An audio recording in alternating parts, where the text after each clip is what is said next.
Dia 18 de março de 2026, às 18 horas, Banco Central então anunciou que fez a corte então, da taxa Selic em 0,25 ponto percentual, chegando então a Selic 14,75% ao ano. Defende cautela nos passos futuros dos juros. A primeira diminuição da Selic desde maio de 2024. Aí se você me perguntar, mas por que o Banco Central então ele fez esse corte esse modesto e não apenas 0,50 pontos, assim como alguns economistas já tiveram alguma previsão antes da guerra, né, de Estados Unidos e Irã, com a ajuda de Israel. Naquela época, sim, estava a $70 o barril, e hoje chegando na data do dia 19 de março de 2026, ultrapassando então $100 os barris então nas últimas semanas, aonde eu listei 3 fundos imobiliários de tijolo, aonde os fundos imobiliários de tijolo são os grandes primeiros favorecidos pela taxa Selic, e no vídeo de hoje eu vou provar que realmente uma taxa Selic muda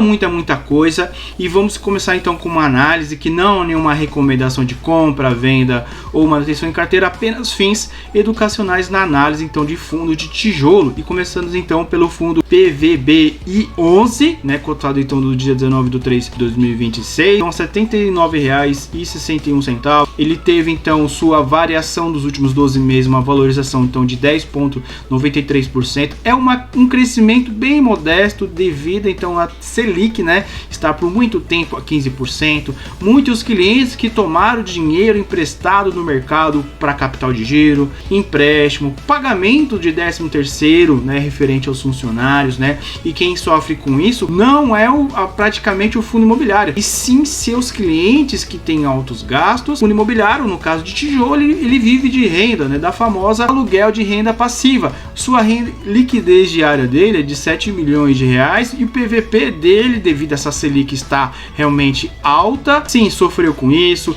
Ele então está 0,74, é um percentual sim que pode ser chamado de descontado ou barato. Na análise de um ano atrás ele estava na última da mínima então de 70,50. ele tem o número de cotas demitidas, né, de 27 milhões, número de cotistas, né, 171 mil, né, o valor patrimonial por cota, o famoso provável preço justo, né, que ele estaria valendo agora, né, se fosse um PVP de 1, que seria o preço ideal, de R$ 107,94. O último dividendo dele distribuído foi então 45 centavos do segmento de lajes corporativas. Isso, né, dá para fazer uma comparação de índices, né, do IFIX, do CDI. Ele perde para os dois. Distribuidor de dividendo ao longo do ano, referente da análise de um ano atrás, atualmente em 7,11%. Vem pagando dividendos mensalmente, lógico, resultados passados, na garantia de retorno futuro. Deu certo um ponto, ele pagou pagar 50 centavos, depois então chegou a 45 centavos, com o último pagamento agora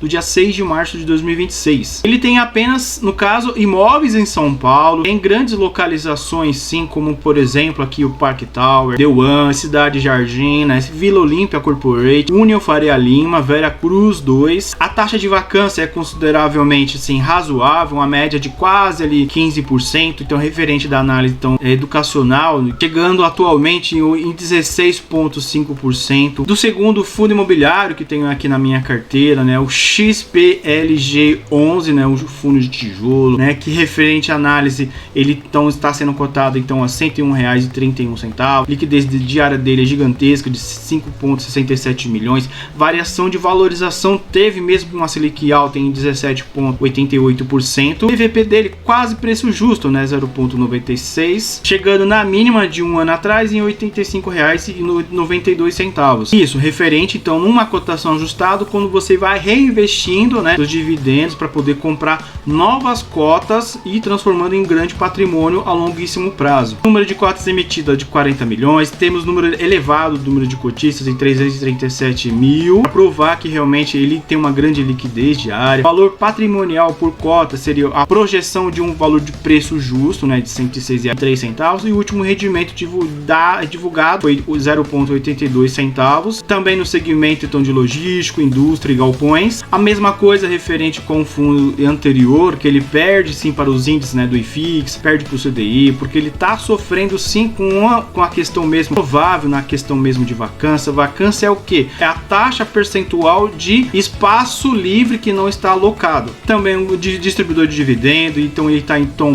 9,67%. Dos últimos pagamentos dele foi a média então de 82 centavos. Lógico que resultados passaram uma garantia de retorno futuro. Número de imóveis, sim, ele tem grandes números de imóveis: São Paulo, Rio de Janeiro, Rio Grande do Sul, Minas Gerais, Pernambuco e Santa Catarina, né? Nós temos os locais, por exemplo, né? CD Americana, temos CD Renner, né? Unilever, Panasonic, e a taxa de vacância dele geralmente aqui é uma taxa percentual baixa, né? De 3,5%. Pode melhorar com essa Selic em queda gradativa, uma vez que o Banco Central já reduziu 0,25, mas, né, caso a guerra se estenda, ele poderá manter essa taxa Selic para a próxima votação da ata do Copom. E o terceiro fundo imobiliário que eu tenho aqui na minha carteira, que lembrando que não é nenhuma recomendação de compra, venda ou manutenção de carteira, apenas educacionais para fazer uma grande comparação e você ter sua reflexão. O BTLG11, né, cotado então a R$ 103,52. Nós temos o preço justo dele de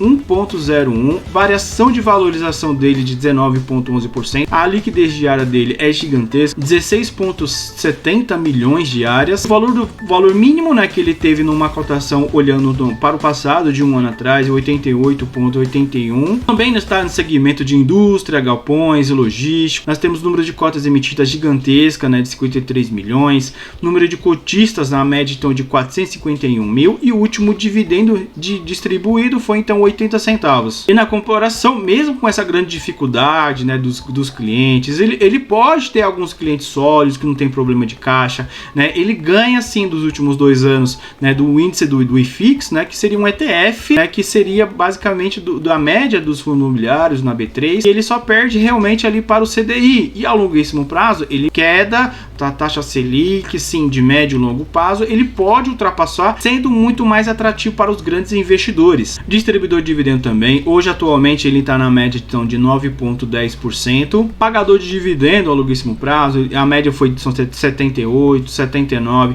chegando a 80 centavos. Lógico, resultados passados na garantia de retorno futuro. Ele tem muitos assim imóveis físicos em São Paulo, 25, enquanto nos outros estados, Rio de Janeiro, Pernambuco, Minas Gerais, Ceará, Santa Catarina, tem apenas um. Como por exemplo, nós temos clientes dele, a Natura São Paulo, nós temos também a Dengo FL e outras regiões também, como por exemplo BTLG Louveira 8, né, como por exemplo uma média diária locável, né, de 73 mil metros quadrados. Um cliente que paga por esta área mensal realmente é um bom aluguel mensal. Claro que, lógico, o que ele paga de mensalidade lá do aluguel é muito mais do que ele ganha de faturamento bruto, faturamento líquido, né, e lucros distribuídos. Mesmo assim, a taxa de vacância dele é baixíssima, chegando então a 3%, devido à localidade de locação, de facilidade para os seus clientes, como por exemplo logística, centros de fabricantes. Nós temos grandes imóveis comerciais. Com a queda da Selic, né, dá para ter uma grande esperança, sim, realmente. Isso independentemente da guerra, porque uma hora a guerra vai acabar, porque já tivemos guerras anteriores no passado, e essa não vai durar muito tempo. Na questão mesmo